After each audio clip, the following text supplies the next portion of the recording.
Selamat siang Tribuners, Anda sedang menyaksikan live update Tribun News bersama saya Firdananda. Siang ini kan kami sajikan informasi terkini dan menarik untuk Anda yang akan dilaporkan secara langsung oleh reporter kami di lapangan. Dan inilah live update selengkapnya. Kita ke berita pertama, Saudara. Kabupaten Oku Ogan Komering Ulu akan menjadi tuan rumah penyelenggara ajang Pekan Olahraga Provinsi ke-13 Sumsel. Pembukaan dan penutupan nantinya akan dilakukan oleh Gubernur Sumsel, Haji Hermanderu di Danau Ranau, Kabupaten Oku Selatan. Ada beberapa upaya yang dilakukan oleh pemerintah Kabupaten Oku sendiri untuk mencegah adanya klaster baru COVID-19. Informasi lebih lengkapnya akan disampaikan oleh rekan jurnalis kami dari sriwoku.com, ada Leni Juwita, yang saat ini sudah tersambung bersama kami. Halo, Leni. Halo, Firda. Leni, bisa Anda jelaskan kapan dimulai Perprov ke-13 Sumsel ini dan berapa lama penyelenggaraannya? Baik, Firda. Perprov ke-13 tahun 2021 ini akan dimulai tanggal 21 sampai 28 November 2021. Pembukaan sendiri akan dilaksanakan di Kabupaten Oku Selatan, tepatnya di Danau Ranau, yang akan dibuka langsung oleh Gubernur Sumatera Selatan, Bapak Hermanderu. Begitu, Firda. Leni, berapa cabur yang dipertandingkan di Perprov ke-13 Sumsel ini dan di mana saja diselenggarakannya? Untuk cabur yang akan dipertandingkan di Perprov kali ini ada sebanyak 38 cabur. Namun sebagai salah satu tuan rumah, Firda, penyelenggaraannya sendiri dilaksanakan di 3 kabupaten. Itu sesuai dengan kondisi alamnya. Ada 17 cabur dilaksanakan di Kabupaten Ogan Komering Ulu, kemudian 12 cabur dilaksanakan di Oku Timur, dan 10 cabur akan diselenggarakan di Kabupaten Oku Selatan. Begitu, Firda. Kemudian apa saja yang dilakukan oleh Kabupaten Oku sendiri untuk mengantisipasi timbulnya klaster baru COVID-19 di Oku sendiri terkait adanya ajang Perprov ke-13 Sumsel ini, Leni? Baik, Firda. Saat ini memang serba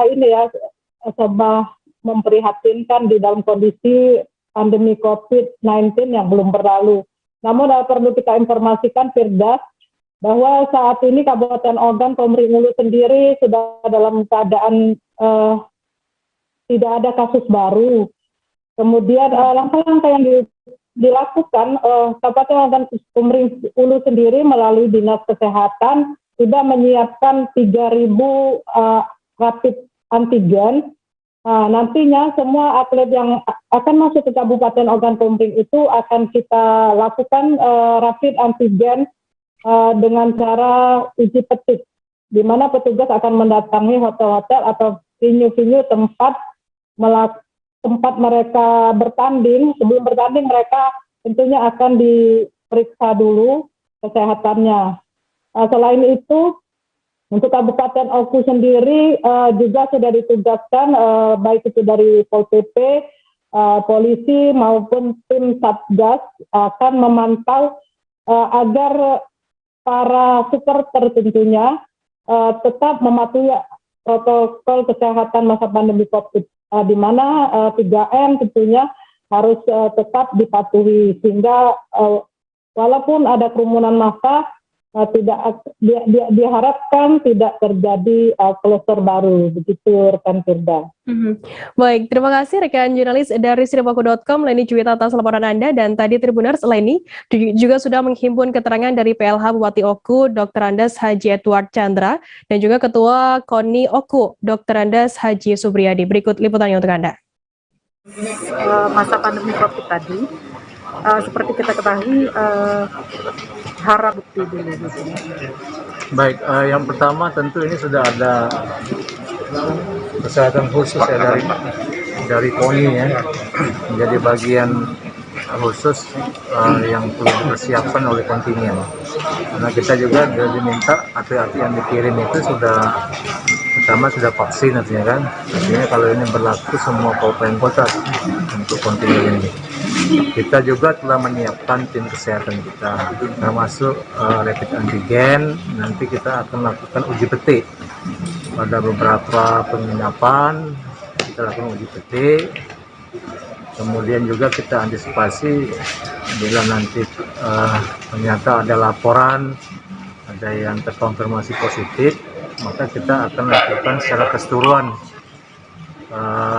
testing pada lokasi-lokasi yang tadi ada indikasi apabila ada temuan positif.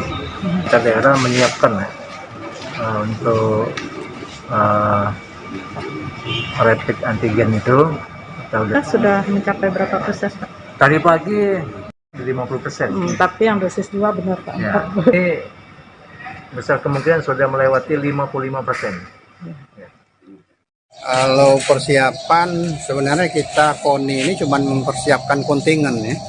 Menyiapkan kontingen itu sudah 95-96%. Karena atletnya sudah siap semua, kontingen sudah siap sesuai dengan SK KONI provinsi ya. Ya. Sesuai dengan SK KONI provinsi 16 cabur. Untuk prediksi apakah ada ini apa yang perlu diantisipasi terkait saat ini musim hujan? Ya, cuaca itu mengantisipasi cuaca terutama yang di ini, yang di lapangan. Di lapangan. Kalau yang di indoor tidak ada masalah. Ya. Kalau yang Untuk tahun ini target kita, Pak, apa saja yang bisa kita kita sudah dalam genggaman gitu seperti itu. Cabur apa saja?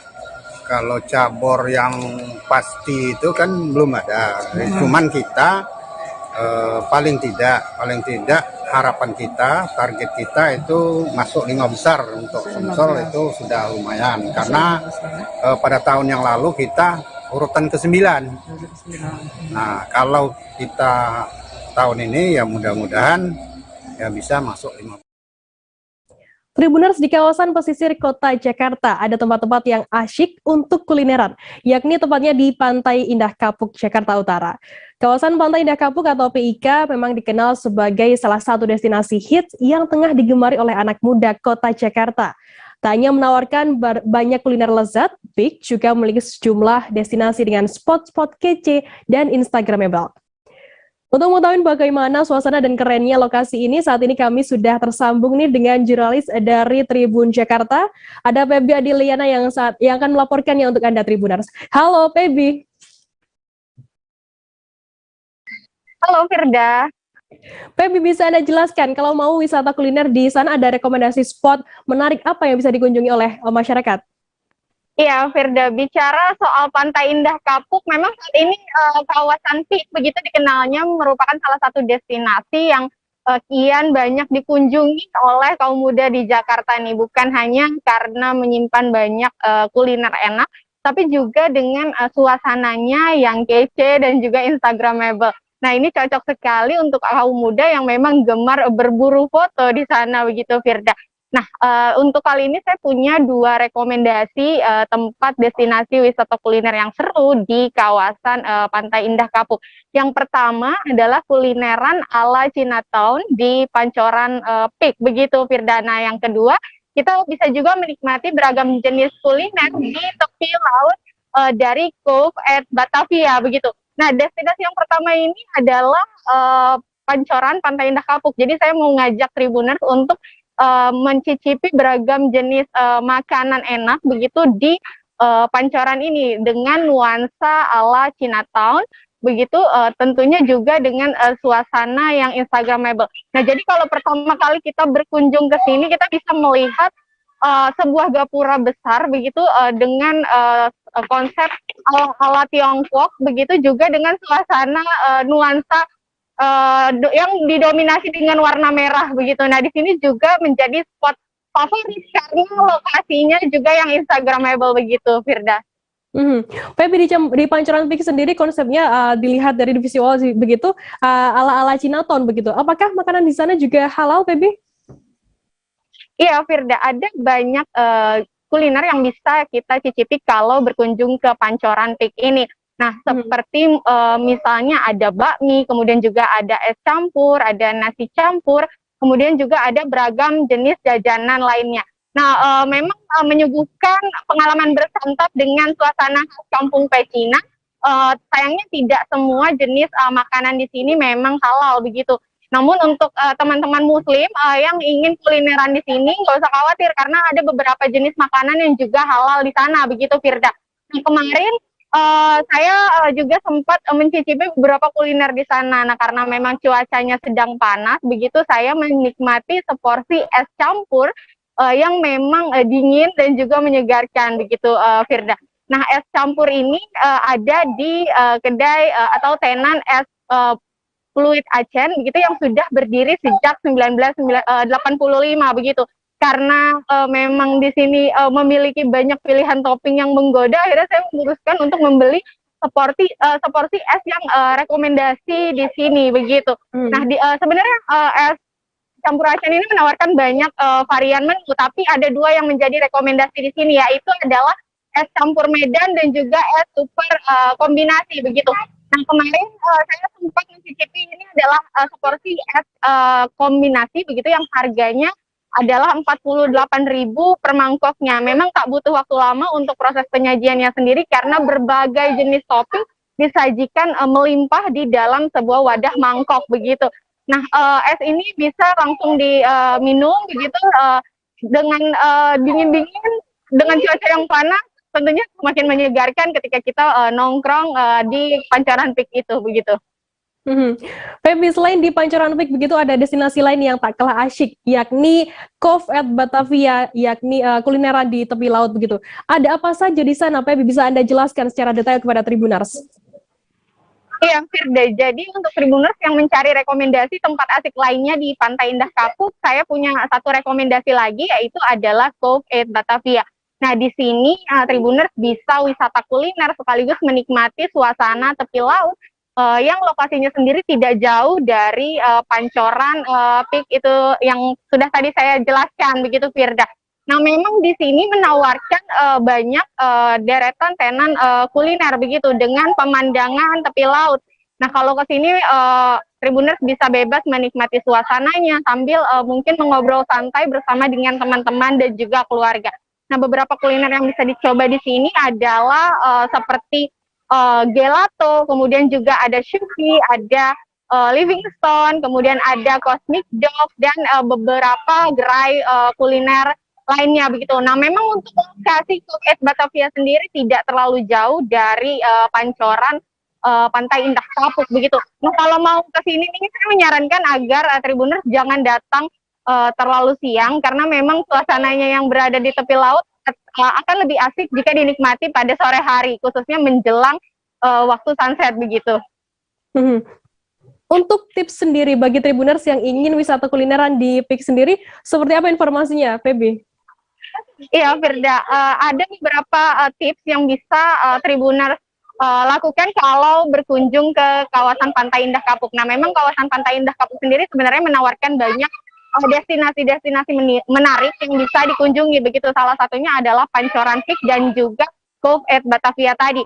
Nah, karena memang lokasinya yang tidak terlalu jauh begitu, Tribuners disarankan untuk mungkin menggunakan pakaian yang nyaman, misalnya seperti sepatu kets, karena dengan begitu kita jauh lebih nyaman ketika jalan-jalan di kawasan Pantai Indah Kapuk, misalnya setelah berkunjung ke Pancoran, kemudian juga kita bisa melancong ke berbagai destinasi lain, salah satunya adalah Cove at Batavia tadi, begitu Firda.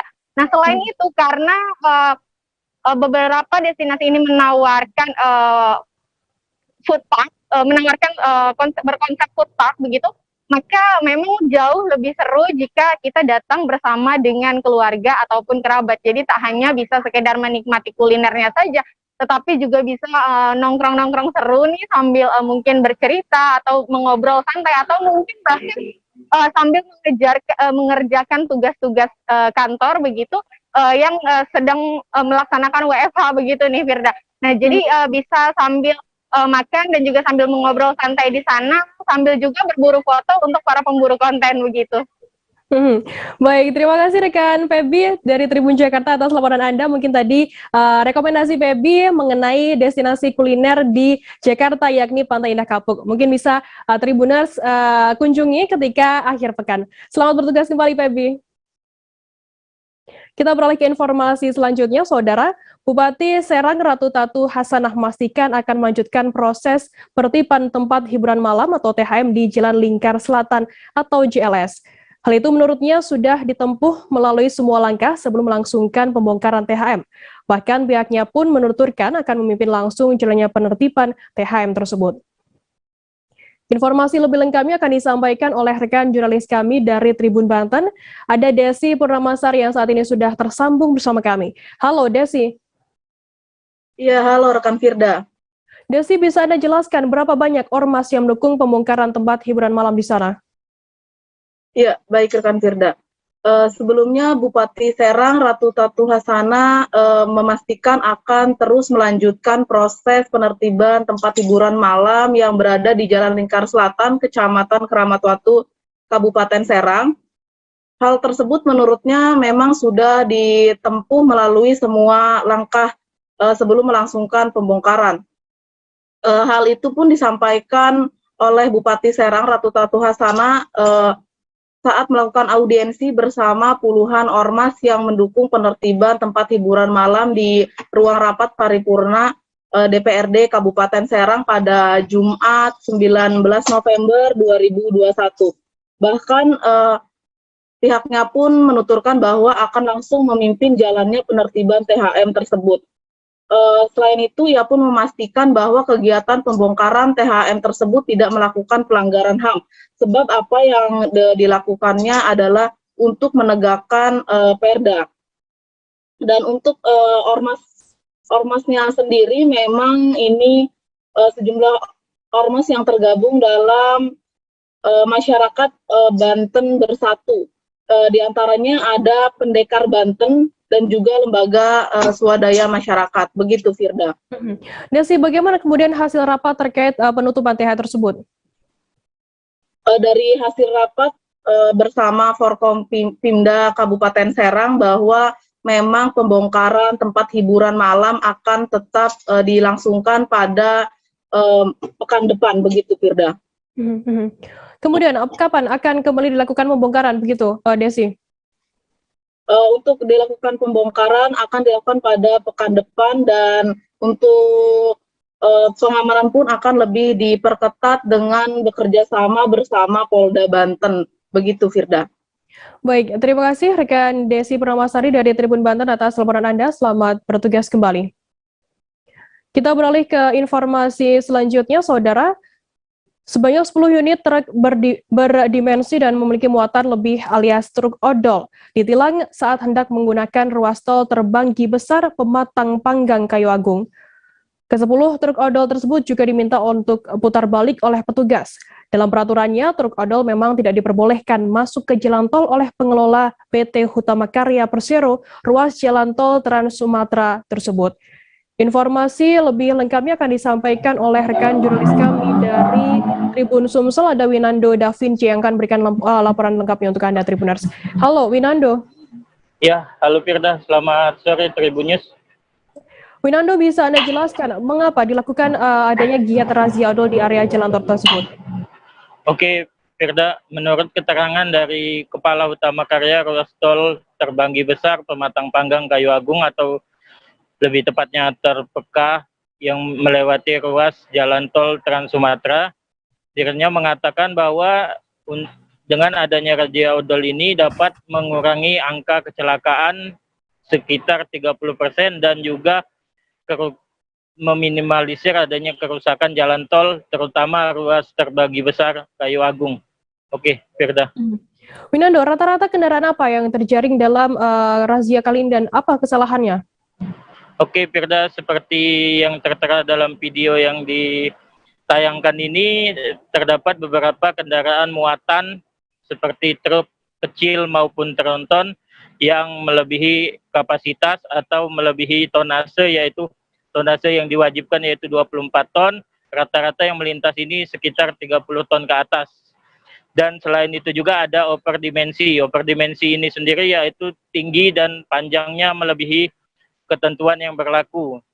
Terdapat 5 kendaraan tronton yang ditilang oleh Polda Sumsel dan 5 kendaraan yang ditilang oleh Dishub Kabupaten Oki dikarenakan uji kir atau surat kirnya sudah mati sejak tahun lalu, Firda. Oke.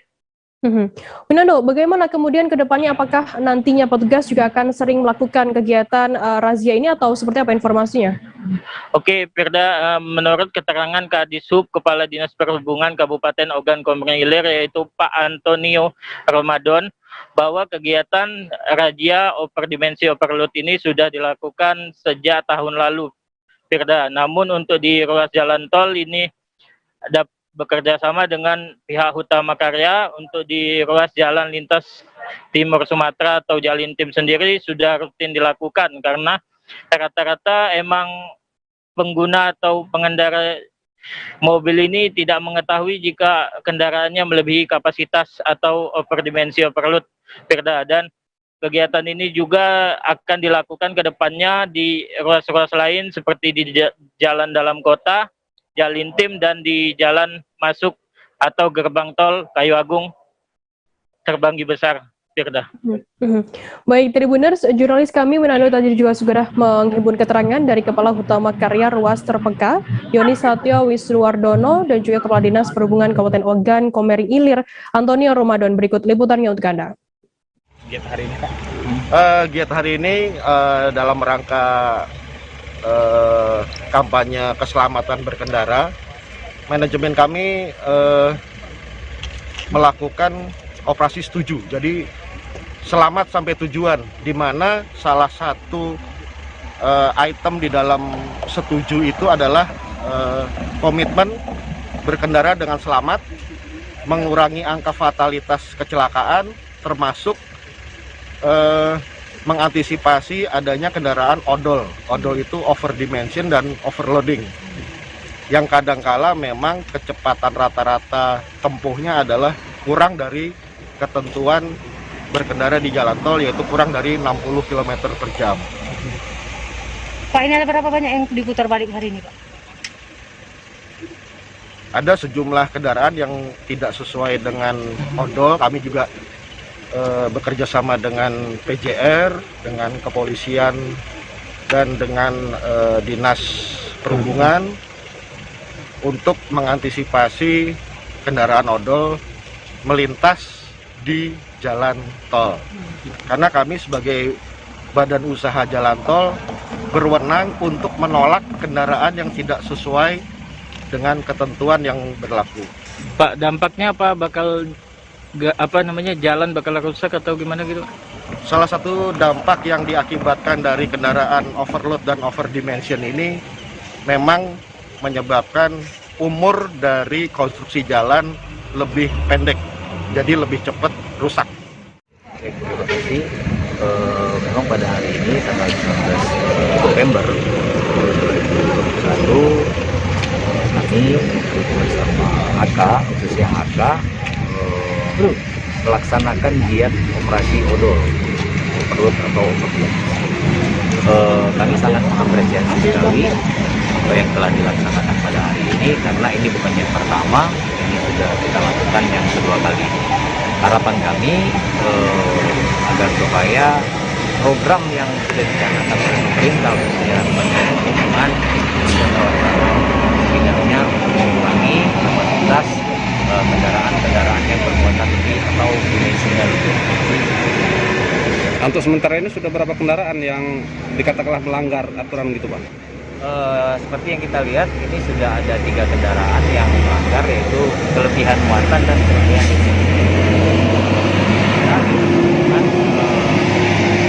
kelengkapan surat-surat untuk penilangan nanti ada di PJR Polda Sumbar. Jadi yang jadi target ini, Pak, apa saja yang diperiksa, Pak, terkait odol ini, Pak? Kalau yang pertama itu terkait dimensi dan muatan. Juga kalau kami dari Dinas Perhubungan itu surat kelengkapan pengemudi. Pak, ini berapa, Pak, yang sudah diputar balik itu berapa muatannya itu, Pak? Kalau yang baru kita lihat tadi itu ada yang kelebihan 13 ton. Jadi 13 ton itu melebihi kapasitas muatan yang tadinya di suratnya itu 18 ton, tetapi itu di 32 ton. So, sejenak kami akan kembali dengan informasi menarik lainnya, tetaplah di Live Update.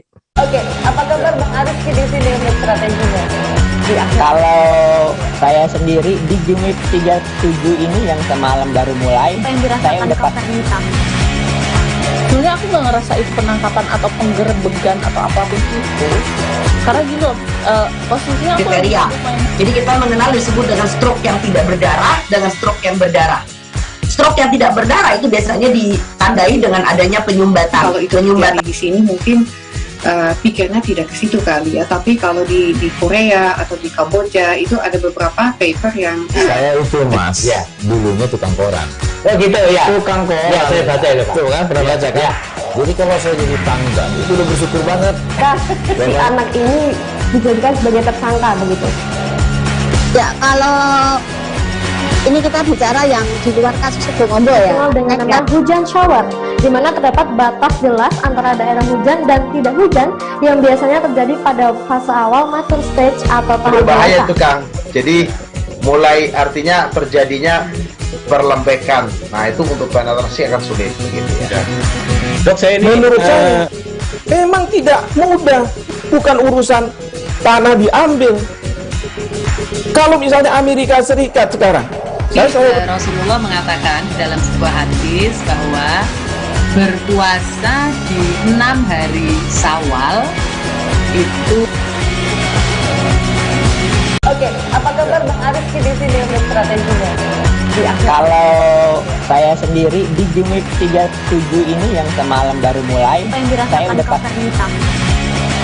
Sebenarnya aku nggak ngerasa itu penangkapan atau penggerebegan atau apapun itu. Karena gini loh, posisinya aku kriteria.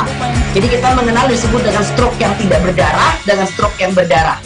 Stroke yang tidak berdarah itu biasanya ditandai dengan adanya penyumbatan. Kalau itu penyumbatan di sini mungkin pikirnya tidak ke situ kali ya, tapi kalau di Korea atau di Kamboja itu ada beberapa paper yang Saya itu mas, ya dulunya tukang koran. Oh gitu ya. Tukang koran. Ya saya baca itu pak. Tuh kan pernah baca kan? Ya. Jadi kalau saya jadi tanggal itu udah bersyukur banget. Si anak ini dijadikan sebagai tersangka begitu. Ya, kalau ini kita bicara yang di luar kasus Situbondo ya. Dengan nama hujan shower, di mana terdapat batas jelas antara daerah hujan dan tidak hujan yang biasanya terjadi pada fase awal mature stage atau tahap Berbahaya itu Kang. Jadi mulai artinya terjadinya perlembekan. Nah itu untuk penetrasi akan sulit gitu ya. Dok, saya ini menurut saya memang tidak mudah, bukan urusan tanah diambil. Kalau misalnya Amerika Serikat sekarang, Rasulullah mengatakan dalam sebuah hadis bahwa berpuasa di 6 hari Syawal itu. Oke, apa kabar Bang Arif di sini untuk strateginya? Kalau saya sendiri di Jumit 37 ini yang semalam baru mulai, saya udah pas. Sebenarnya aku nggak ngerasa itu penangkapan atau penggerebegan atau apapun itu. Karena gini loh, posisinya aku kriteria. Jadi kita mengenal disebut dengan stroke yang tidak berdarah dengan stroke yang berdarah. Stroke yang tidak berdarah itu biasanya ditandai dengan adanya penyumbatan. Kalau itu penyumbatan di sini mungkin pikirnya tidak ke situ kali ya, tapi kalau di Korea atau di Kamboja itu ada beberapa paper yang Saya itu mas, ya dulunya tukang koran. Terima kasih Anda masih bersama kami di Live Update. Kita beralih ke informasi selanjutnya, Saudara. Musibah kebakaran terjadi di Jalan AMD RT 20, Desa Malinau, Kota Kabupaten Malinau pada Jumat 19 November malam, sekira pukul 19.40 waktu Indonesia Tengah. Peristiwa nahas tersebut mengakibatkan 7 keluarga kehilangan hunian. Api melahap habis 4 bangunan di wilayah permukiman penduduk, 4 rumah dan 1 rumah kontrakan kini tersisa puing-puing. Informasi lebih lengkapnya akan disampaikan oleh rekan jurnalis kami dari Tribun Kaltara. Ada Muhammad Supri yang saat ini sudah tersambung bersama kami. Halo Supri. Halo rekan Fitza. Supri, bisa Anda jelaskan bagaimana kronologi terjadinya kebakaran tersebut? Baik, selamat siang rekan Firda dan Tribuners.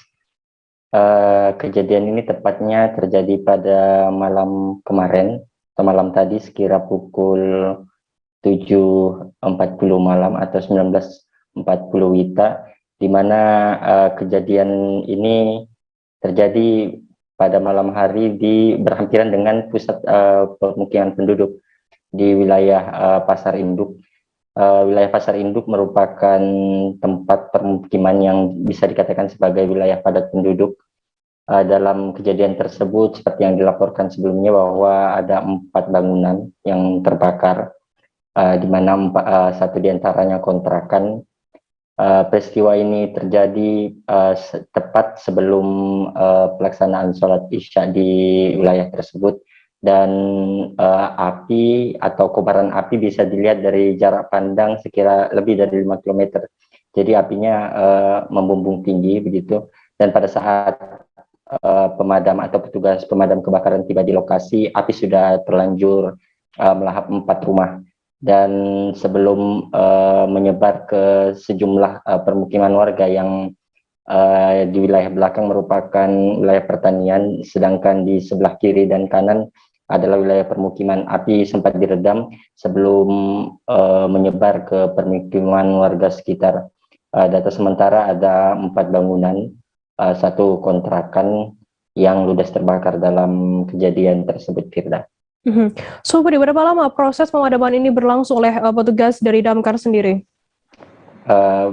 Baik, berdasarkan informasi yang kami dapatkan dari petugas Damkar di lapangan, bahwa pada saat kejadian, hasil pantauan kami juga bahwa peristiwa ini kebakaran berhasil diredakan sekira pukul 21.45 atau sekitar pukul 9.45 malam. Di awal memang petugas pemadam kebakaran kewalahan memadamkan api karena akses menuju ke wilayah tersebut kurang, dan pasokan air untuk memadamkan kebakaran juga sulit untuk didapatkan. Jadi memakan waktu sekira 2 jam lebih baru api berhasil dipadamkan. Menurut keterangan dari Kepala Satpol PP Damkar dan Penyelamatan Kabupaten Malinau, bahwa sumber api dimulai dari belakang, di mana permukiman wilayah belakang ini adalah rumah kos-kosan atau rumah kontrakan, kemudian beralih ke wilayah depan, di mana wilayah depan ini adalah rumah pribadi penduduk, salah satunya rumah toko yang pada saat itu rumahnya tidak ada penghuni pada saat itu. Data terakhir yang sempat kami himpun mulai sehingga pagi tadi, ada 7 kepala keluarga yang terdampak, ada sekitar 23 jiwa yang mengungsi, kemudian 4 bangunan, 3 rumah pribadi dan 1 rumah kontrakan ludes terbakar. Supri, apakah saat ini sudah diketahui begitu mengenai dugaan penyebab terjadinya kebakaran tersebut? Saat ini belum ada informasi, Firda, terkait dengan masih diperiksa dan diselidiki oleh pihak berwajib. Namun berdasarkan keterangan saksi-saksi di permukiman tersebut, warga sekitar, bahwa sebelum kejadian, tepatnya pukul 7 malam, sempat terjadi gangguan kelistrikan, di mana pemaparan warga sekitar bahwa lampu sempat mati sebanyak 2 kali dan berkedip-kedip begitu, dan pada saat kejadian gangguan tersebut berkelanjutan sehingga pada akhirnya padam. Dan setelah saat itu didapatkan informasi bahwa terjadi kebakaran di wilayah sekitar. Untuk informasi awal, sama seperti kasus kebakaran sebelumnya, di mana ini diduga kuat karena korsleting listrik berasal dari wilayah belakang permukiman, di mana wilayah kontrakan ini salah satunya tidak terisi dengan penghuninya, tidak dihuni begitu. Jadi bisa dikatakan bahwa di wilayah tersebut puncak kebakaran wilayah belakang dan menyebar ke permukiman penduduk wilayah depan, gitu, Firda. Baik, terima kasih rekan jurnalis dari Tribun Kaltara, Muhammad Supri, atas laporan Anda. Selamat bertugas kembali. Kita beralih ke informasi selanjutnya, Saudara. Dugaan penyiksaan pelajar di Sekolah Menengah Kejuruan SPN Dirgantara Batam mendapat atensi dari Polda Kepulauan Riau. Polisi akan segera memeriksa saksi-saksi termasuk pengelola yayasan sekolah. Ada 5 korban siswa yang melakukan pelaporan dalam kasus ini, yakni IN 17 tahun, SA 18 tahun, RA 17 tahun, GA 17 tahun, dan FA 17 tahun. Dari hasil pemeriksaan ada sejumlah fakta baru yang berhasil diungkap oleh pihak kepolisian, yakni para korban mendapatkan perlakuan kekerasan sudah sejak duduk di bangku kelas 1 hingga kelas 3 SMK. Informasi lebih lengkapnya akan disampaikan oleh rekan jurnalis kami dari Tribun Batam, ada Beres Lumbantobing yang saat ini sudah tersambung bersama kami. Halo, Beres. Baik. Halo rekan Firda. Beres, bisa Anda jelaskan apa hasil pemeriksaan sementara dari tim Polda Kepulauan Riau? Oke, baik. Jadi beberapa hari terakhir dunia maya dihebohkan dengan informasi ataupun berita terkait adanya dugaan penyiksaan 5 anak di sekolah SMK Penerbangan Dirgantara begitu. Nah, hal ini bermula dari laporan dari anak kepada orang tua begitu. Nah, kemudian ditindaklanjuti dari orang tua. Nah, semalam ataupun kemarin pagi orang tua melaporkan peristiwa ini ke di Direktorat Kriminal Umum Polda Kepri. Nah, begitu cepat dari Polda Kepri langsung menindaklanjuti begitu, melakukan pemeriksaan CCTV, melakukan pemeriksaan saksi-saksi termasuk korban. Nah, dalam pemeriksaan juga KPPAD begitu korban mendapatkan pendampingan. Nah, dari hasil pemeriksaan bahwa ditemukan sejumlah dokumen bukti dari CCTV adanya dugaan penganiayaan begitu. Nah, anak siswa itu diborgol, lehernya diborgol begitu, juga dirantai. Nah, di sekolah juga oleh kepolisian ditemukan ruangan jeruji yang dari pihak sekolah menyebutkan bahwa itu ruang konseling seperti itu. Nah, jadi saat ini proses penyelidikan masih terus berlangsung. Itu penyampaian dari Direktur Kriminal Umum Polda Kepri. Begitu. Beres, bisa Anda jelaskan dari pemeriksaan korban dan juga saksi-saksi apa bukti-bukti yang ada, bukti-bukti adanya penyiksaan di sekolah tersebut? Oke, berdasarkan keterangan dari Direktur Kriminal Umum Polda Kepri, Kombes Pol Jepri, jadi pihaknya sudah melakukan ataupun sudah mendatangi lokasi, mendatangi TKP, sudah memeriksa CCTV dan sudah memeriksa kondisi fasilitas sekolah begitu. Nah, ada beberapa foto yang didapatkan dari rekaman CCTV yang anak siswa 5 orang ini sudah diborgol lehernya, terus tangannya dirantai. Nah, mereka tidur di sel yang maksudnya ada ruang jeruji di sekolah tersebut. Nah, terus informasi tambahan juga dari Direktur Kriminal Umum Polda Kepri bahwa perlakuan ini sudah berlangsung dari sejak kelas 1 SMK hingga kelas 3 saat ini. Begitu, rekan Firda. Beres, saat ini ada berapa siswa yang sudah melaporkan adanya penyiksaan tersebut? Apakah nantinya juga akan pihak kepolisian juga akan mengembangkan kasus ini? Nah, oke, baik. Untuk saat ini berdasarkan informasi dari Dirkrim Polda Kepri bahwa pihaknya masih terus melakukan pengembangan. Nah, namun hingga saat ini ada 5 korban yang sudah melapor. Mereka mendapatkan pendampingan dari PPA. Yang melapor juga didampingi kedua orang tuanya. Begitu. Baik, Tribuners, jurnalis kami tadi juga sudah menghimpun keterangan dari Dirkrimum Polda Kepulauan Riau, Kombes Pol Jeffrey Siagian, terkait adanya penganiayaan di sekolah. Berikut liputannya untuk Anda. Kemarin mengundang ke masing-masing pihak, sehingga tadi pagi kami bisa berkumpul dengan rekan-rekan dari instansi terkait dan juga mengetahui langsung tentang kejadian yang dialami oleh masing-masing korban ini. Ya. Ini kami lakukan langkah ini secepatnya, dan setelah kami melakukan tadi gelar perkara awal dan mendengarkan cerita dari masing-masing korban, sehingga kami segera memberikan laporan polisi, dan pada hari juga laporan polisi terbit, dan pada hari ini juga sebagaimana disampaikan oleh Pak Kabid Humas bahwa sudah kita melakukan pemeriksaan terhadap korban maupun saksi. Dalam hal ini dari keluarga juga sudah kita beri keterangan, dan kita harapkan nanti kedepannya ini perkara ini cepat kita naikkan ke proses selanjutnya. Demikian kami laporkan. Terima kasih.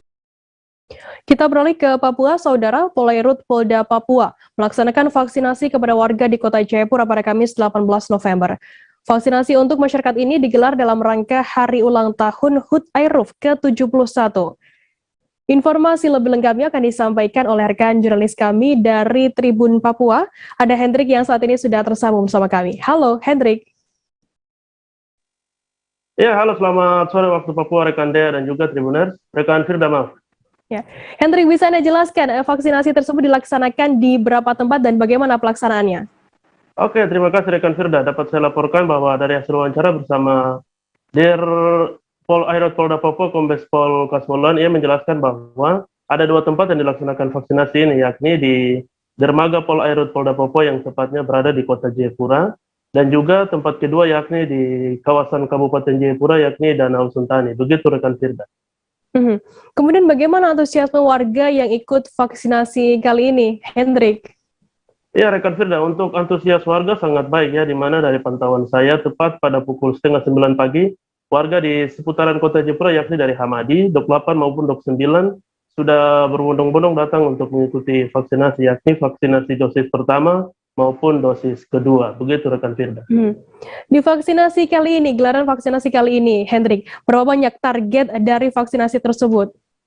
Iya, dari hasil wawancara bersama Kombes Pol Kasmoluan, ia menjelaskan bahwa pihaknya membantu pemerintah yakni dengan menargetkan sebanyak mungkin. Begitu rekan Firda.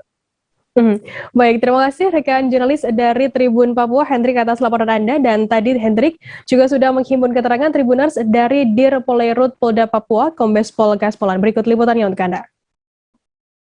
Yang ke-71, masyarakat yang hadir di sini ada beberapa lapisan yang kita bawa, yaitu terutama masyarakat yang ada di sekitar pantai, baik Hamadi, itu di Dok 9 dengan cara yaitu anggota menjemput dengan sarana transportasi yang kita miliki karena untuk memudahkan mereka untuk mobilitasnya.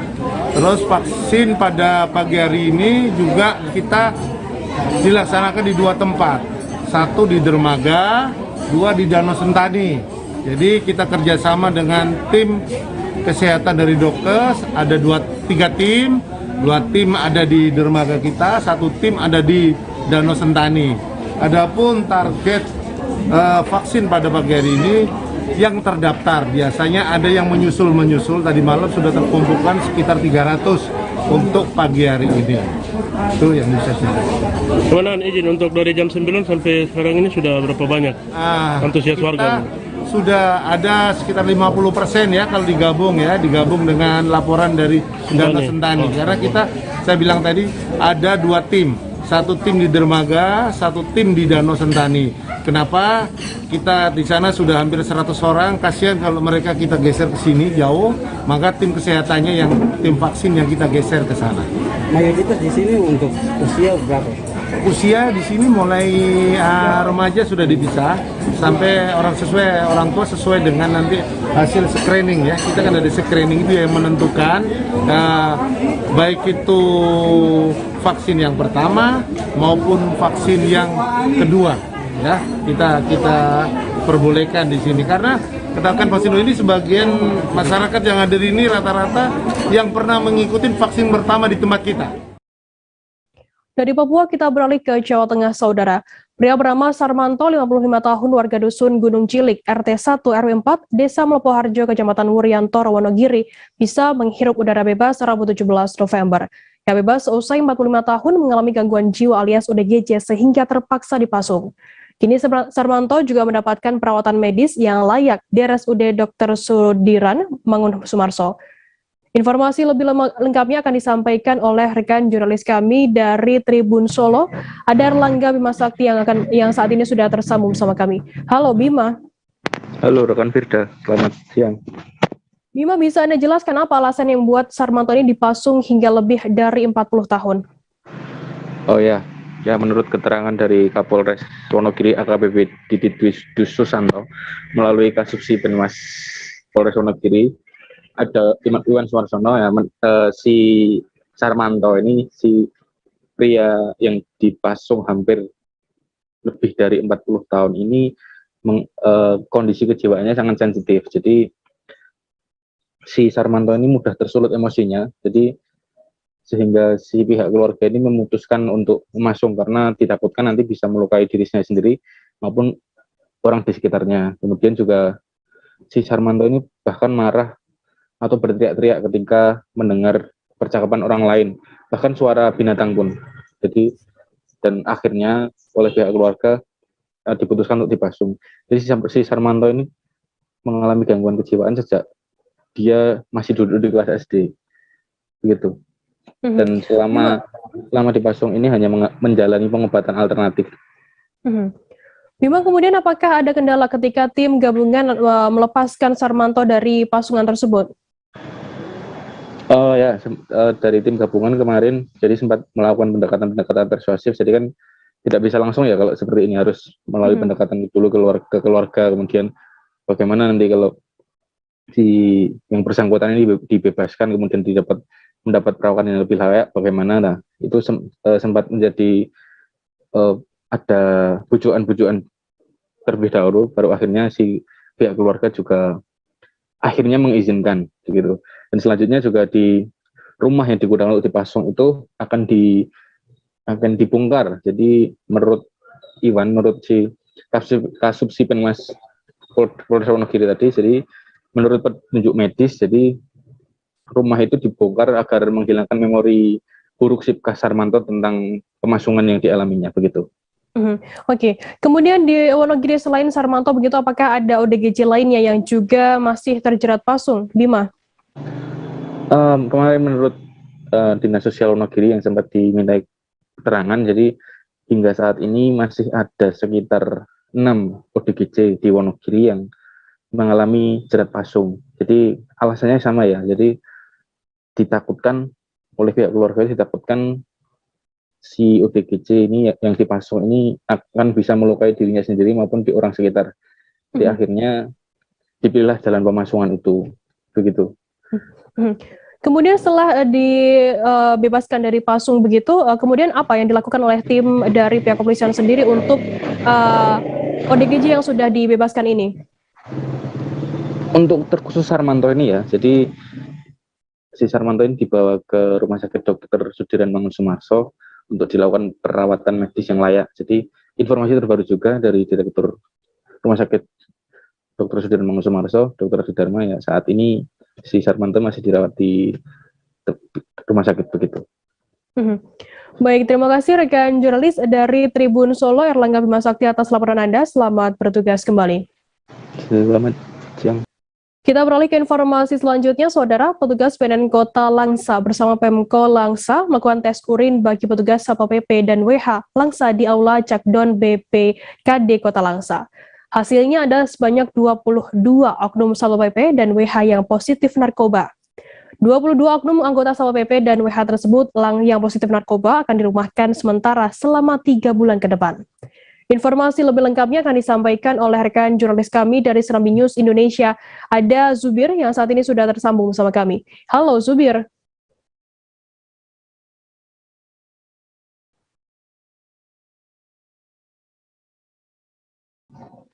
Halo, selamat siang Firda. Zubir, bisa Anda jelaskan bagaimana pelaksanaan tes urin terhadap Satpol PP dan juga WH di Langsa sendiri dan hingga mendapatkan adanya 22 personil yang kedapatan positif narkoba? Oke, saya jelaskan Firda. Sebelum dilakukan tes urin, Wali Kota Langsa Usman Abdullah atau yang akrab disapa Tuki Suum melakukan apel siaga khusus untuk 400 lebih anggota Satpol PP dan WH Kota Langsa. Setelah dilakukan apel siaga, Pemko Langsa ternyata sudah mempersiapkan melakukan tes urin. Tes urin dilakukan bekerjasama dengan BNN Kota Langsa. Setelah apel, semua anggota Satpol PP dan WH diarahkan untuk menunggu satu persatu dilakukan tes urin di Aula Cakdon atau Aula Kantor BPKD Kota Langsa. Hingga akhirnya satu hari pelaksanaan tes urin didapati sekitar 22 orang anggota Satpol PP yang terindikasi positif urinnya positif narkoba. Narkoba dari berapa jenis, mungkin dari ada sabu-sabu, ganja dan lainnya. Supir lantas, bagaimana tindakan yang diambil oleh pihak di sana BNN sendiri untuk oknum Satpol PP dan WH yang positif narkoba ini? Oke, jadi setelah diketahui hasil dari tes urin, BNN melaporkan hasil tes urin langsung kepada Sekda. Sekda selanjutnya membawa laporan tersebut langsung kepada wali kota, hingga akhirnya wali kota mengambil keputusan untuk ke-22 anggota Satpol PP dan WH tersebut dilakukan pembinaan dan sanksi tegas untuk tahap pertama. Ke-22 oknum tersebut diberhentikan sementara selama 3 bulan atau dirumahkan selama 3 bulan. Selama 3 bulan itu mereka wajib setiap harinya melakukan rehabilitasi di BNN Kota Langsa. Selain sanksi 3 bulan dirumahkan, gaji mereka juga dipotong 50%. Selain itu selama 3 bulan ke depan mereka akan diaktifkan kembali, dan selanjutnya di beberapa hari setelah aktif akan dilakukan kembali tes urin. Apabila hasil tes urin kedua nanti mereka tetap juga positif, kemungkinan akan diambil tindakan lebih tegas lagi, yaitu hingga pemberhentian. Baik, terima kasih rekan jurnalis dari Serambi News Indonesia, Zubir, atas laporan Anda. Selamat bertugas kembali. Tribuners, seusai jeda kami akan kembali dengan informasi menarik lainnya. Tetaplah di Live Update. Oke, apa kabar Bang Arif di sini untuk strateginya? Kalau saya sendiri di Gimik 37 ini yang semalam baru mulai, saya udah Sebenarnya aku nggak ngerasa itu penangkapan atau penggerbegan atau apapun itu, karena gini loh, posisinya aku kriteria. Jadi kita mengenal disebut dengan stroke yang tidak berdarah dengan stroke yang berdarah.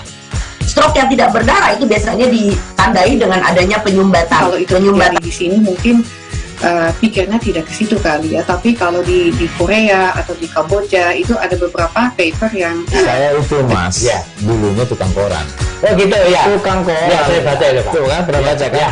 Jadi kalau saya jadi tanggal itu udah bersyukur banget. Si anak ini dijadikan sebagai tersangka begitu.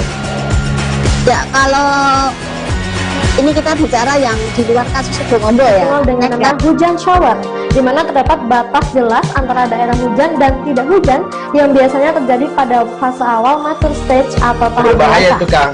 Jadi mulai artinya terjadinya perlembekan. Nah itu untuk penetrasi akan sulit gitu ya. Dok, saya ini menurut saya memang tidak mudah, bukan urusan tanah diambil. Kalau misalnya Amerika Serikat sekarang, Rasulullah mengatakan dalam sebuah hadis bahwa berpuasa di 6 hari Syawal itu.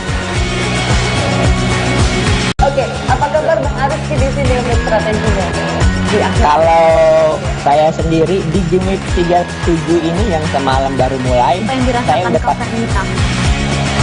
Sebenarnya aku nggak ngerasa itu penangkapan atau penggerbegan atau apapun itu, karena gini loh, posisinya kriteria. Jadi kita mengenal disebut dengan stroke yang tidak berdarah dengan stroke yang berdarah. Stroke yang tidak berdarah itu biasanya ditandai dengan adanya penyumbatan. Kalau itu di sini mungkin pikirnya tidak ke situ kali ya, tapi kalau di Korea atau di Kamboja itu ada beberapa paper yang saya itu mas, ya dulunya tukang koran. Oh gitu ya, tukang koran. Ya saya baca ya Pak. Tuh kan pernah baca kan? Ya. Jadi kalau saya jadi tanggal itu udah bersyukur banget. Si anak ini dijadikan sebagai tersangka begitu. Ya kalau ini kita bicara yang di luar kasus Situbondo ya, dengan nama hujan shower, di mana terdapat batas jelas antara daerah hujan dan tidak hujan yang biasanya terjadi pada fase awal mature stage atau tahap berbahaya itu Kang. Jadi mulai artinya terjadinya perlembekan. Nah itu untuk penetrasi akan sulit gitu ya. Dok, saya ini menurut saya memang tidak mudah, bukan urusan tanah diambil. Kalau misalnya Amerika Serikat sekarang, Rasulullah mengatakan dalam sebuah hadis bahwa berpuasa di 6 hari Syawal itu. Oke, apa kabar Bang Arif di sini untuk strateginya? Kalau saya sendiri di Jumit 37 ini yang semalam baru mulai, saya udah sebenarnya aku nggak ngerasa itu penangkapan atau penggerebegan atau apapun itu, karena gini loh, posisinya aku kriteria. Jadi kita mengenal disebut dengan stroke yang tidak berdarah dengan stroke yang berdarah. Stroke yang tidak berdarah itu biasanya ditandai dengan adanya penyumbatan. Kalau itu terjadi di sini mungkin pikirnya tidak ke situ kali ya, tapi kalau di Korea atau di Kamboja itu ada beberapa paper yang saya itu mas, ya dulunya tukang koran. Oh gitu ya, tukang koran. Ya saya baca itu pak. Tuh kan pernah baca kan? Ya. Jadi kalau saya jadi tanggal itu udah bersyukur banget. Si anak ini dijadikan sebagai tersangka begitu. Ya kalau ini kita bicara yang di luar kasus Sibolombo ya, dengan nama hujan shower, di mana terdapat batas jelas antara daerah hujan dan tidak hujan yang biasanya terjadi pada fase awal master stage atau tahap berbahaya itu Kang. Jadi mulai artinya terjadinya perlembekan. Nah itu untuk penetrasi akan sulit gitu ya. Dok saya ini menurut saya memang tidak mudah, bukan urusan tanah diambil. Kalau misalnya Amerika Serikat sekarang, Rasulullah mengatakan dalam sebuah hadis bahwa berpuasa di 6 hari Syawal itu.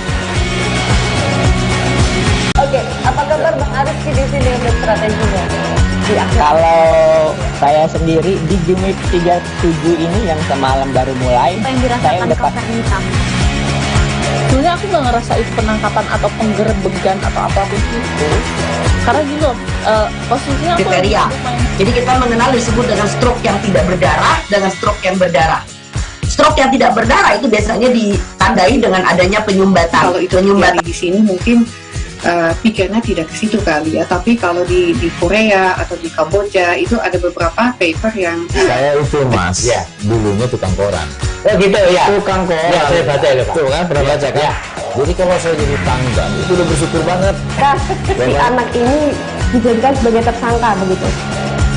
Ya kalau ini kita bicara yang di luar kasus Sibolombo ya, dengan nama hujan shower, di mana terdapat batas jelas antara daerah hujan dan tidak hujan yang biasanya terjadi pada fase awal master stage atau tahap berbahaya itu Kang. Jadi mulai artinya terjadinya perlembekan. Nah itu untuk penetrasi akan sulit gitu ya. Dok saya ini menurut saya memang tidak mudah, bukan urusan tanah diambil. Kalau misalnya Amerika Serikat sekarang, Rasulullah mengatakan dalam sebuah hadis bahwa berpuasa di 6 hari Syawal itu. Oke, apa kabar Bang Arif di sini untuk strateginya? Kalau saya sendiri di Jumit 37 ini yang semalam baru mulai, saya udah sebenarnya aku nggak ngerasa itu penangkapan atau penggerebegan atau apapun itu, karena gini loh, posisinya aku kriteria. Jadi kita mengenal disebut dengan stroke yang tidak berdarah dengan stroke yang berdarah. Stroke yang tidak berdarah itu biasanya ditandai dengan adanya penyumbatan. Kalau itu terjadi di sini mungkin pikirnya tidak ke situ kali ya, tapi kalau di Korea atau di Kamboja itu ada beberapa paper yang saya itu mas, ya dulunya tukang koran. Oh gitu ya, tukang koran. Ya saya baca itu pak. Tuh kan pernah baca kan? Ya. Jadi kalau saya jadi tanggal itu udah bersyukur banget. Si anak ini dijadikan sebagai tersangka begitu. Ya kalau ini kita bicara yang di luar kasus Sibolombo ya, dengan nama hujan shower, di mana terdapat batas jelas antara daerah hujan dan tidak hujan yang biasanya terjadi pada fase awal master stage atau tahap berbahaya itu Kang. Jadi mulai artinya terjadinya perlembekan. Nah itu untuk penetrasi akan sulit gitu ya. Dok saya ini menurut saya memang tidak mudah, bukan urusan tanah diambil. Kalau misalnya Amerika Serikat sekarang, Rasulullah mengatakan dalam sebuah hadis bahwa berpuasa di 6 hari Syawal itu.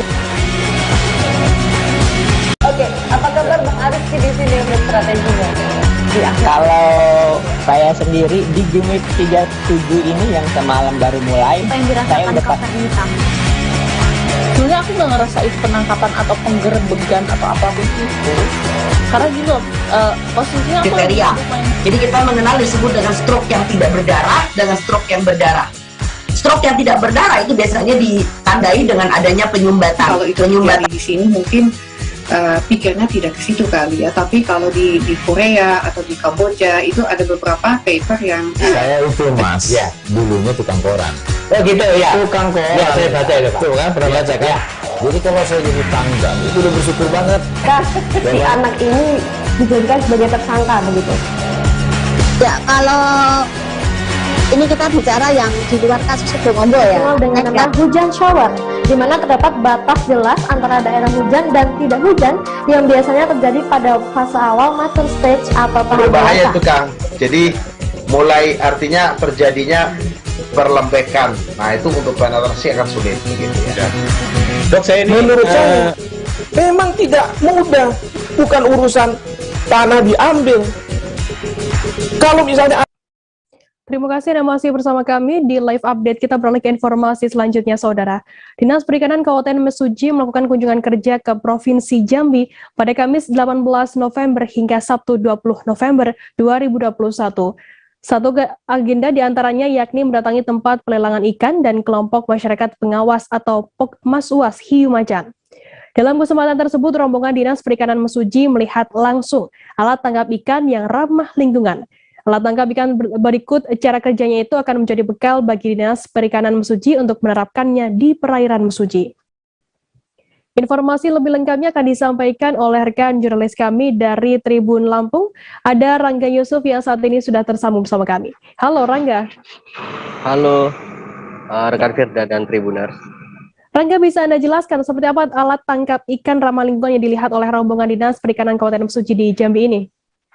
Baik rekan Firda dan Tribuners, jadi Dinas Perikanan Kabupaten ini berkunjung ke Pokmaswas Hiu Macan yang berada di Pelabuhan Tungkal di Provinsi Jambi ya. Jadi di sana sebenarnya pengen melihat bagaimana proses pengawasan yang dilakukan oleh Pokmaswas di perairannya, sekaligus melihat alat tangkap ikan yang ramah lingkungan. Jadi alat tangkap ikan ramah lingkungan ini memang penggunaannya pasif ya, jadi tidak bergerak gitu. Jadi tidak merusak terumbu karang pastinya karena dia penggunaannya pasif dan tidak eksploitasi secara berlebih begitu.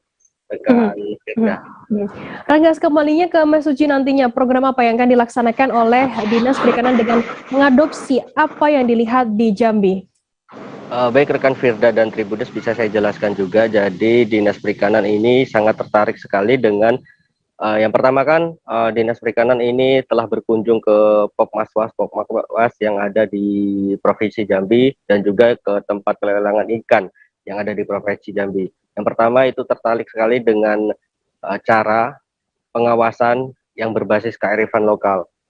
Yang pertama berbasis kearifan lokal di sini pengen mengadopsi yang disebut dengan lubuk larangan. Jadi nantinya di Mesuji sendiri sebenarnya ada kebudayaan namanya lebak lebung. Lebak lebung itu adalah proses pelelangan yang ada di perairan Mesuji. Namun sekarang ini memang sudah tidak dijalankan lagi karena kurangnya ikan yang ada di perairan Mesuji. Jadi kebudayaan lebak lebung ini akan dimix atau diperpadukan dengan kebudayaan di Jambi yaitu lubuk larangan. Pertama itu, yang kedua adalah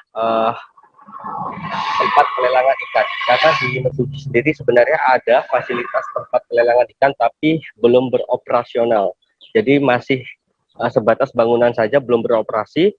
Dan dilihat di tempat pelelangan ikan yang ada di Provinsi Jambi secara perairan dan teritorial itu sangat persis sekali dengan kondisi yang ada di Kabupaten Mesuji. Sehingga ini bisa jadi gambaran ke depan buat Kabupaten Mesuji bagaimana nantinya tempat pelelangan ikan yang ada di Sidang Muarajaya, Kecamatan Rawajitu Utara di Kabupaten Mesuji ini bisa segera beroperasi. Yang salah satunya dari Dinas Perikanan Kabupaten Mesuji pada tahun 2022 nanti ia akan menganggarkan pembangunan dermaga jeti yang diharapkan para nelayan bisa sandar ke tempat pelelangan ikan yang ada di Rawajiji Utara. Begitu rekan Firda dan Tribunas. Rangga, lantas apa agenda lainnya dari rombongan Dinas Perikanan Mesuji di Jambi selain melihat adanya alat tangkap ikan di sana? Ya, jadi agendanya ini selain ke Pokmaswas dan melihat alat tangkap ikan ramah lingkungan, yang pasti ke tempat pelelangan ikan di Provinsi Jambi ya. Di sana pengen tahu bagaimana bisa fasilitas pelelangan ikan ini beroperasi dengan ramai begitu. Terus dilanjutkan melihat lubuk larangan secara langsung, rekan Firda dan Tribunas, karena memang dari Dinas Perikanan sangat tertarik sekali ketika mendengar konsep pengawasan berbasis kearifan lokal ini yang disampaikan oleh Kepala Dinas Perikanan dan Kelautan Provinsi Jambi, sehingga Dinas Perikanan ini memutuskan untuk menambah harinya rekan Firda dalam tujuan kerja untuk melihat secara langsung bagaimana skema lubuk larangan yang akan ditetapkan, karena di dalam skema lubuk larangan ini memang ada zona-zona yang boleh ditangkap dan tidak boleh ditangkap sama sekali, sehingga menjaga ekosistem ikan yang ada di sungai. Begitu rekan Firda dan Tribunas.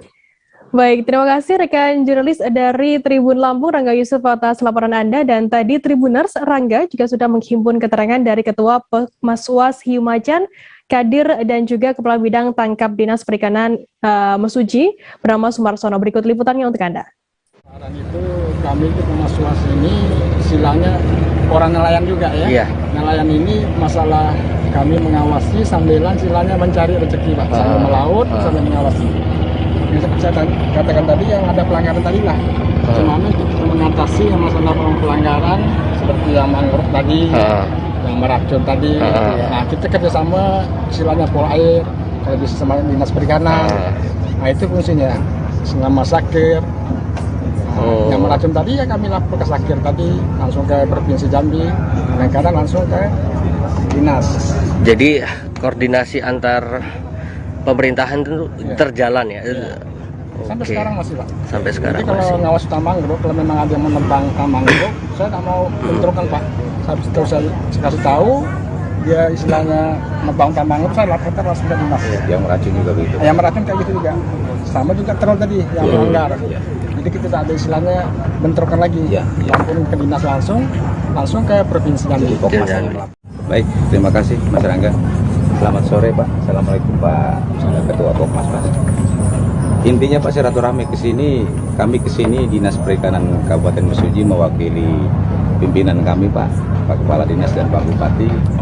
Intinya ingin menggali lebih jauh bagaimana penerapan Pokmas untuk melaksanakan tugas pokok dan fungsinya sehari-hari dalam rangka meningkatkan kualitas kelompok itu sendiri untuk bisa menjaga kelestarian alam yang ada sektor perikanan. Nah, intinya itu Pak. Jadi apapun yang Bapak sampaikan tadi di pertemuan itu sudah sangat cukup buat jadi referensi Pak buat saya. Artinya ini persis daerah kami, daerah di sini Pak, Kuala Tungkal, Pokmasnya Bapak, ini persis dengan di Muara Jaya. Di tempat kita akan melaksanakan kegiatan TPI sudah kita bangun tapi belum terlaksana. Mungkin tahun depan insya Allah kita mulai. Jadi kita belajar banyak nanti dari sini, belajar banyak, kami bertanya bagaimana kita tahun depan bisa melaksanakan ini dengan Pokmas yang baik seperti Bapak tentunya yang dia sudah mendapatkan penghargaan dari DKP Pusat ya. Speedboat Kejaksaan Negeri atau Kejari Wakatobi Provinsi Sulawesi Tenggara mengalami kecelakaan. Speedboat Kejari Wakatobi itu mengalami kerusakan mesin di tengah laut perairan Kaledupa pada Jumat 19 November siang. Seorang nahkoda kapal pengangkut rombongan Kejaksaan Negeri Wakatobi, Herianto Jailani, meninggal dunia pada Jumat 19 November. Herianto Jailani meninggal dunia di atas speedboat Kejari Wakatobi setelah sebelumnya sempat pingsan saat kapal mati. Informasi lebih lengkapnya akan disampaikan oleh rekan jurnalis kami dari Tribun News Ultra, ada Fadli Aksar yang saat ini sudah tersambung sama kami. Halo Fadli. Ya, halo Firda. Fadli, bisa dijelaskan bagaimana kronologi nakoda speedboat rombongan Kejari Wakatobi ini meninggal dunia? Iya, nakoda baik Tribuners, nakoda speedboat rombongan Kejari Wakatobi Provinsi Sulawesi Tenggara meninggal dunia di tengah laut saat kapal mengalami kecelakaan, dalam hal ini mati mesin. Kapal tersebut atau nakoda rombongan speedboat rombongan Kejari datang dari mereka berangkat dari Pulau Tomia, Kabupaten Wakatobi, Provinsi Sulawesi Tenggara. Mereka sendiri hendak menuju ke Pulau Wanci.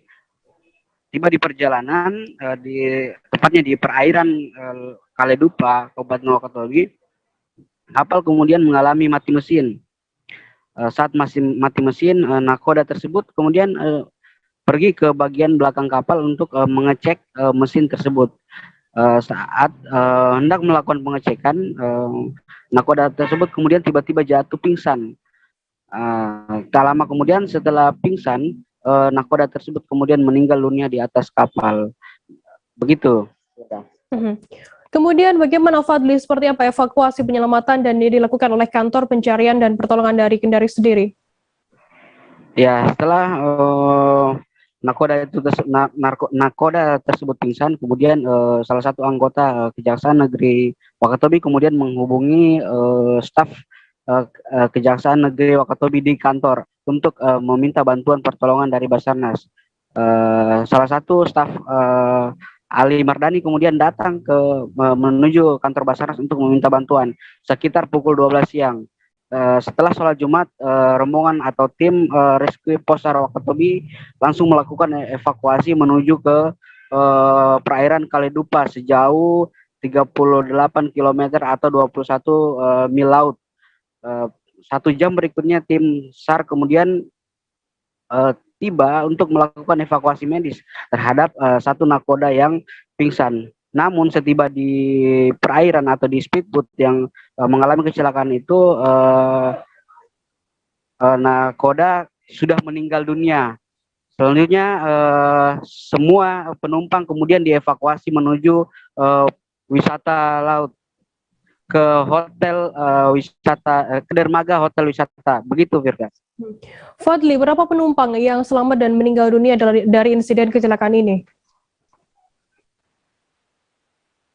Ya, penumpang sendiri terdiri dari sebanyak 6 orang, terdiri dari 3 pegawai Kejaksaan Negeri Wakatobi, 1 anggota Polres Wakatobi, kemudian 1 ABK dan 1 nakoda yang meninggal dunia di atas kapal. Ke-6 penumpang ini dievakuasi ke dermaga hotel wisata Wanci, Kabupaten Wakatobi, Provinsi Sulawesi Tenggara. Kemudian jenazah dari nakoda ini kemudian dibawa ke rumah duka untuk dikebumikan. Begitu, Firda. Baik, terima kasih rekan jurnalis dari Tribun News Ultra, Fadli Aksar atas laporan Anda. Dan tadi Tribuners, Fadli juga sudah menghimpun keterangan dari Kepala Kantor Pencarian dan Pertolongan atau KKP Kendari, Aris Sofingi. Berikut liputannya untuk Anda. Ya, pada hari ini, pada pukul 13.00 waktu Indonesia Tengah, Basarnas Kendari menerima laporan dari Posar Wakatobi bahwa 1 speedboat mengalami trouble engine di perairan Kaledupa, Kabupaten Wakatobi dengan POB 6 orang. Dari POB 6 orang tersebut, 1 orang dilaporkan pingsan pada saat terjadinya trouble engine tersebut. Selanjutnya pada pukul 13.15 waktu Indonesia Tengah, kami segera memberangkatkan tim rescue dari Posar Wakatobi dengan menggunakan RIP dengan perjalanan kurang lebih 1 jam ke lokasi kejadian. Dan pada pukul 14 lewat 4 menit waktu Indonesia Tengah, tim rescue telah sampai di lokasi kejadian dan segera mengevakuasi terhadap POB yang berada di speedboat yang mengalami trouble engine tersebut. Untuk kondisi korbannya seperti apa, Pak? Untuk kondisi korban POB 6 orang, yang 1 orang pada awalnya dilaporkan mengalami sakit dan pingsan. Setelah tim tiba di lokasi, ternyata sudah dalam kondisi meninggal dunia. Selanjutnya korban yang meninggal dunia dan 5 POB lainnya segera dievakuasi ke dermaga hotel wisata yang berada di Wanci. Dalam menjalankan pelayanan dan pembinaan di dalam lapas perempuan kelas 2A Tenggarong kembali melaunching 6 program inovasi layanan publik dan inovasi tugas pengamanan, di mana pelayanan yang dilaunching secara simbolis pada peringatan Hari Pahlawan 10 November lalu diperuntukkan bagi masyarakat dan warga binaan di lapas. Untuk mengetahui informasi lebih lengkapnya, saat ini kami sudah tersambung dengan jurnalis dari Tribun Kaltim. Ada Aris Joni yang akan memberikan informasi lengkapnya untuk Anda Tribuners. Halo Aris. Ya, Frida. Aris, bisa Anda jelaskan apa saja 6 program yang di-launching oleh pihak lapas kelas 2A ini? Ya, lapas perempuan kelas 2A Tenggarong, Kabupaten Kutai Kartanegara, Provinsi Kalimantan Timur, baru-baru saja meluncing sebanyak 6 program inovasi layanan dan pengamanan di Lapas Perempuan Tenggarong, di mana ke-6 program tersebut merupakan program yang dibuat oleh kawan-kawan CPNS lapas sendiri yang baru masuk di dalam lapas, yang baru masuk di instansi lapas. Sebelumnya bertepatan pada peringatan Hari Pahlawan, secara simbolis Lapas Perempuan Tenggarong launching 6 program itu, di antaranya di mana ada tiga program pelayanan, yakni Sidayaku atau sistem pendaftaran layanan kunjungan, kemudian ada sistem layanan aduan atau Sipadu. Yang ketiga ada juga program sistem data manajemen lalu lintas pegawai atau disingkat ETAM Intai. Terus ada juga pelaporan intelijen pengamanan atau peran teman, dan Sikobra, sistem kontrol berandang, dan terakhir ada Siporanda, sistem pelaporan penggeledahan. Itu 6 yang di-launching baru-baru ini oleh Lapas Perempuan Tenggarong, Frida. Kemudian Aris, inovasinya apa, dalam bentuk apa saja dari program tersebut?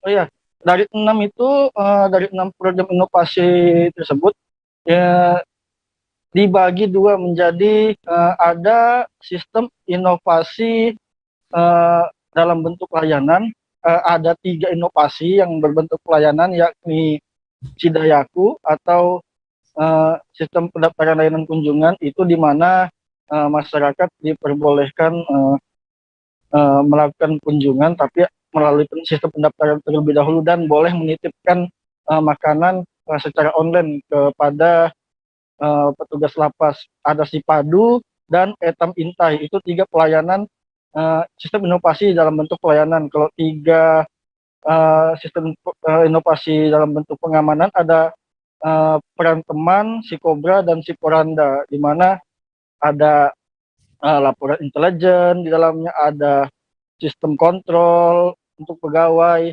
kemudian ada juga sistem pelaporan dalam kegiatan-kegiatan penggeledahan. Begitu, Frida. Aris, kemudian tujuannya apa untuk dibuat program-program tersebut? Ya, program tersebut di mana di launching atau dibuat juga oleh lapas dalam rangka untuk mempermudah sistem pelayanan dalam masa pandemi COVID-19 ini, di mana pada masa, walaupun Kutai Kartanegara dalam kondisi PPKM level 1, namun batasan-batasan yang dilakukan lapas tetap dilakukan, Nah, cara mempermudahnya yakni dengan membuat sistem-sistem program inovasi berbasis digital seperti itu. Jadi mempermudah pelayanan dan pengamanan, juga mengurangi tatap muka atau mencegah banyaknya kontak fisik seperti itu. Baik, terima kasih rekan jurnalis dari Tribun Kaltim, Maris Joni atas laporan Anda. Selamat bertugas kembali. Kita beralih ke informasi selanjutnya, Saudara. Masyarakat 4 desa yakni Desa Surakarta, Kecamatan Abung Timur, Desa Bandar Abung, Desa Bandar Sakti, dan Desa Bangunsari, Kecamatan Abung Surakarta, Lampung Utara menggelar aksi demonstrasi Kamis 18 November. Masa aksi menuntut PT PLN untuk memberikan ganti rugi dan kompensasi atas tanah bangunan dan tanah tumbuh milik masyarakat yang dilalui jalur saluran udara tegangan tinggi jalur Kota Bumi Menggala. Pihak PLN selama ini hanya memberikan janji-janji belaka tanpa adanya solusi yang konkret. Informasi lebih lengkapnya akan disampaikan oleh rekan jurnalis kami dari Tribun Lampung. Ada Anung Bayuardi yang saat ini sudah tersambung bersama kami. Halo Bayu. Halo, rekan Firda. Bayu, bisa Anda jelaskan ganti rugi tanam seperti apa yang sebenarnya dituntut oleh warga dari 4 desa tersebut? Ya, Kak Firda, bisa dijelaskan bahwa mereka menuntut ganti rugi lahan yang dilewati oleh kabel ataupun listrik yang dibangun oleh PLN. Mereka menuntut ganti rugi itu sejak tahun 2017 hingga sekarang belum terrealisasi, Kak Firda. Bayu, kemudian apakah lahan itu selama ini menjadi sumber mata pencarian warga sehingga mereka memprotes begitu? Ya, rekan Firda, bisa dijelaskan lahan tersebut merupakan lahan pertanian yang dimiliki oleh warga setempat. Sehari-hari mereka bercocok tanam seperti singkong, padi, dan sebagainya, rekan Firda. Lalu bagaimana warga ini dalam 3 tahun dari tahun 2017 hingga tahun 2021? Kemudian bagaimana warga ini mencukupi kebutuhan hidupnya ke depan? Ya, rekan Firda, mereka masih bercocok tanam di tempat tersebut meskipun sudah dilalui oleh kabel listrik oleh PLN. Namun hingga sekarang juga mereka masih menuntut ganti rugi yang belum kunjung terrealisasi. Bahkan mereka masih tetap bercocok tanam, rekan Firda. Tidak ada batasan dari rekan PLN yang akan membayar ganti rugi di tahun kapan. Rekan Firda. Bayu, lantas bagaimana terkait lahan warga yang diganti rugi itu nantinya? Akan digunakan untuk apa oleh pihak-pihak terkait? Ya, rekan Firda, sebenarnya lahan tersebut hanya dilewati batas kabel saja, rekan Firda. Tidak ada tower ataupun apa, sehingga mereka tidak diperkenankan untuk melintas di tempat tersebut. Ini dikhawatirkan membahayakan bagi warga setempat ketika akan melintas, karena PLN tersebut dibangun jaringan suket atau SUTT. Baik, terima kasih rekan jurnalis dari Tribun Lampung, Anung Bayuardi atas laporan Anda. Selamat bertugas kembali. Kita beralih ke informasi selanjutnya, Saudara. Permintaan Gubernur Papua Lukas NMB kepada Presiden Joko Widodo untuk menjadikan Papua sebagai provinsi olahraga ternyata mendapatkan respon positif dari kalangan pejabat. Satu di antaranya yakni Wakil Ketua 3 DPR Papua, Julianus Rumbairusi, yang mengatakan DPR Papua sangatlah mendukung atas permintaan Gubernur Lukas NMB ke Presiden Joko Widodo tersebut. Informasi lebih lengkapnya akan disampaikan oleh rekan jurnalis kami dari Tribun Papua. Ada Calvin yang saat ini sudah tersambung bersama kami. Halo Calvin. Halo Firda dan juga Tribunas. Calvin, bisa Anda jelaskan yang dimaksud tindakan konkret oleh Wakil Ketua 3 DPR Papua Julianus Rumbairusi tersebut seperti apa informasinya?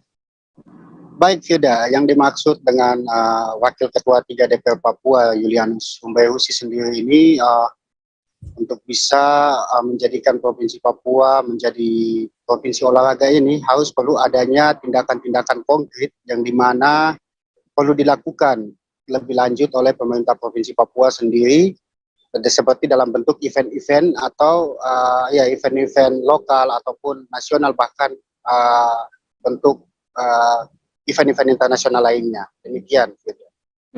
Calvin, selain tindakan konkret begitu, apa yang kemudian Julianus harapkan untuk kedepannya dari Papua ini yang menjadi nantinya sebagai provinsi olahraga? Baik Firda, yang dia harapkan sendiri dari dirinya untuk kedepannya untuk bisa menjadi provinsi olahraga, Papua menjadi provinsi olahraga ini agar bisa untuk memperhatikan terus dan meningkatkan terus dunia olahraga khususnya di Provinsi Papua usai pelaksanaan event PON 20 dan Peparnas 16 ini sendiri. Demikian. Baik, terima kasih rekan jurnalis dari Tribun Papua, Kelvin, atas laporan Anda. Dan tadi Tribuners, Kelvin juga sudah menghimpun keterangan dari Wakil Ketua 3 DPR Papua, Julianus Rumbairusi. Berikut liputannya untuk Anda. Kan Pak Gubernur sampaikan bahwa Provinsi Papua akan menjadi provinsi olahraga. Bagaimana tanggapan DPR sendiri? Ya, kita sambut dengan baik. Kami harap ya segera setelah itu ada tindakan-tindakan konkret ya.